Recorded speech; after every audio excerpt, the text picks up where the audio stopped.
Αρχαία Ελευσίνα υπήρξε για αιώνες τόπος λατρείας, πίστης και βαθιάς μυσταγωγίας. Εδώ, στα ιερά χώματα της Δήμητρας και της Περσεφόνης, γεννήθηκαν τα περίφημα Ελευσίνια μυστήρια. Μια τελετουργία τόσο ιερή που κανείς ποτέ δεν τόλμησε να αποκαλύψει τα μυστικά της. Σε αυτό το βίντεο ταξιδεύουμε μέχρι την Ελευσίνα για να ανακαλύψουμε τον τόπο όπου οι άνθρωποι πίστευαν πως θα έβρισκαν τη λύτρωση και την αναγέννηση. Βρίσκομαι στον αρχαιολογικό χώρο της Ελευσίνας, ένα χώρο που λίγοι από εμάς έχουμε επισκεφτεί κατά καιρούς και έχει ιδιαίτερο ενδιαφέρον, οπότε θέλω να σε πάρω μαζί μου να τον εξερευνήσουμε. Αν αγαπάς τα ταξίδια σε μέρη που κουβαλούν μυστήριο, πνευματικότητα και την άβρα μιας άλλης εποχής, μην ξεχάσεις να κάνεις εγγραφή στο κανάλι για να μην χάνεις κανένα από τα επόμενα βίντεο.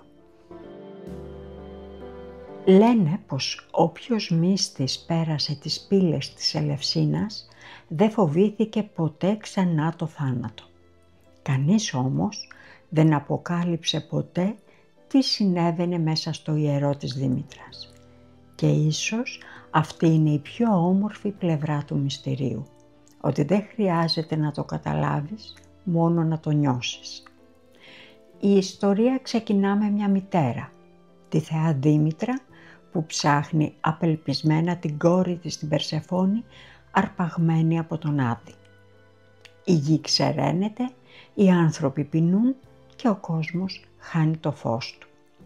Ώσπου η Δήμητρα φτάνει στην Ελευσίνα, κουρασμένη, σιωπηλή και βρίσκει καταφύγιο ανάμεσα σε ανθρώπους. Εκεί γεννιέται κάτι νέο, η γνώση του κύκλου, πως τίποτα δεν τελειώνει, μόνο αλλάζει μορφή.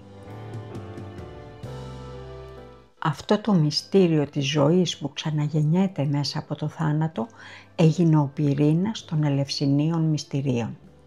Κάθε χρόνο χιλιάδες άνθρωποι, απλοί και σπουδαίοι, ξεκινούσαν από την Αθήνα ακολουθώντας την Ιερά Οδό με πυρσούς στα χέρια. Προχωρούσαν μέσα στη νύχτα τραγουδώντας, γελώντας, προσευχόμενοι.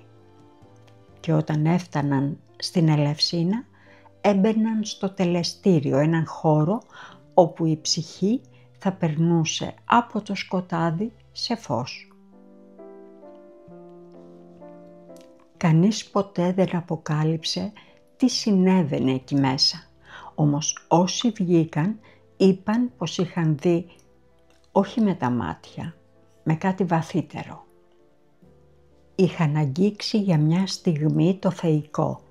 Είχαν καταλάβει πως ο θάνατος δεν είναι τέλος, αλλά πέρασμα.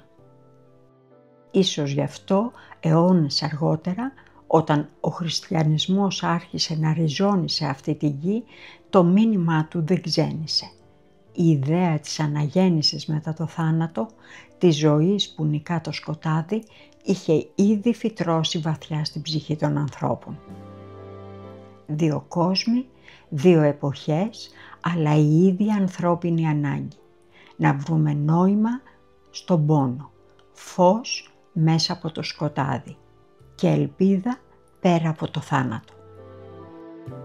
Κάπως έτσι η Ελευσίνα συνεχίζει να μιλά, όχι μέσα από λόγια ή τελετές, αλλά μέσα από μικρές σιωπές, όπως εκείνη που σε περιμένει λίγο πιο πάνω, στο μικρό εκκλησάκι πάνω στο λόφο.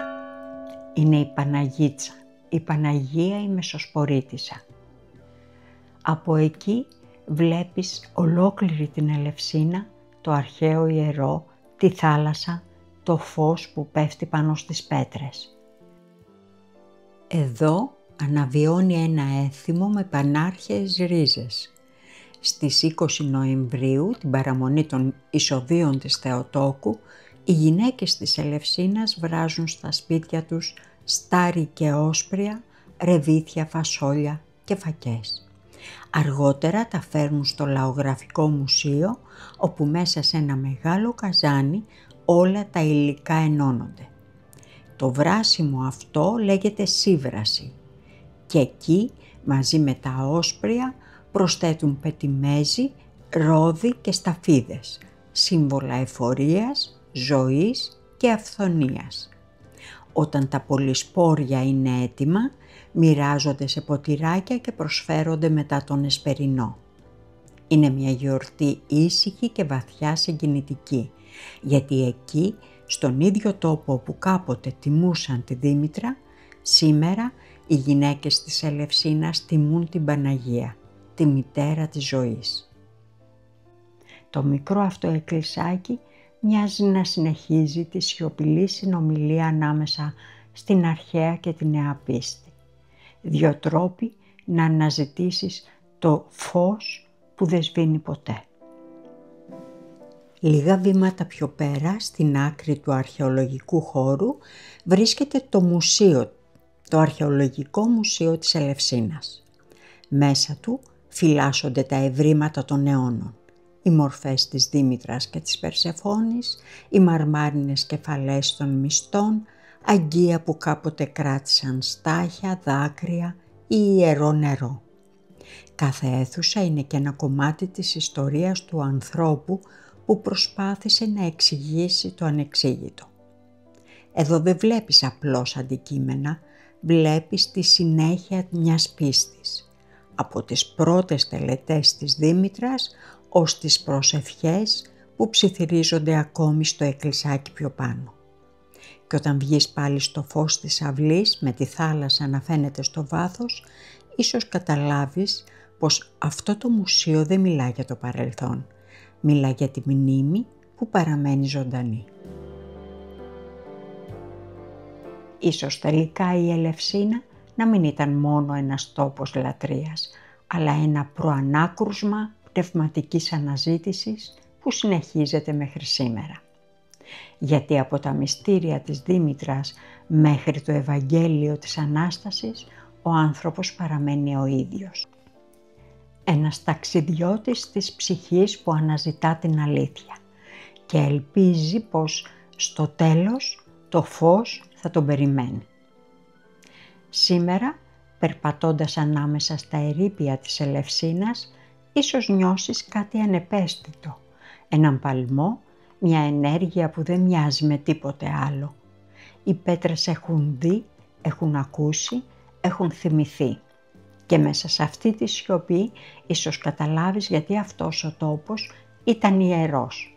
Γιατί εδώ ο άνθρωπος αναζητούσε και ακόμα αναζητά το άπειρο μέσα στο πεπερασμένο. Αν σου άρεσε αυτό το ταξίδι στην αρχαία Ελευσίνα, μην ξεχάσεις να κάνεις εγγραφή στο κανάλι και να πατήσεις το καμπανάκι για να μην χάσεις κανένα από τα επόμενά μας ταξίδια. Μαζί ανακαλύπτουμε μέρη που κρατούν ακόμη την ψυχή του ζωντανή.